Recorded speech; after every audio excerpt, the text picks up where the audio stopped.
Ya pemirsa, mengantisipasi lonjakan penumpang saat arus balik, PT KAI menambah satu rangkaian kereta di setiap kelas.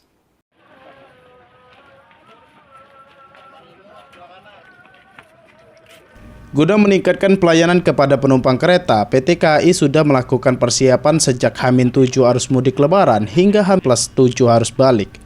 Selain meningkatkan pelayanan dengan menerapkan posko pelayanan di setiap stasiun kereta, termasuk stasiun Muara Enim, menghadapi antisipasi lonjakan penumpang, PT KAI melakukan penambahan rangkaian kereta. Kepala Stasiun Besar Muara Enim, Ahmad Fadli, menjelaskan selain memperbaiki fasilitas dan pelayanan, KAI juga sudah melakukan antisipasi lonjakan penumpang mulai dari H-7 arus mudik hingga H- arus balik Lebaran 2026. Antisipasi dengan menambah satu tangkai kereta untuk kelas ekonomi dan satu rangkaian kereta kelas bisnis dan eksekutif untuk setiap jurusan dari stasiun kereta Kertapati, Palembang.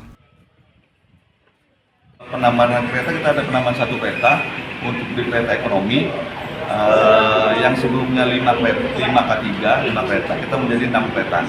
Dengan penambahan jumlah tempat duduk kita menjadi 636 tempat duduk dalam satu transformasi karena kita penambahan satu kereta untuk kereta ekonomi. Khusus kereta penumpang jurusan Palembang Muara Enim Lubuk Linggau di kelas ekonomi yang semula 5 rangkaian kereta menjadi 6 kereta. Dengan penambahan satu rangkai kereta kelas ekonomi ini, kursi penumpang bisa dijual sebanyak 636. Mardiansyah, PAL TV.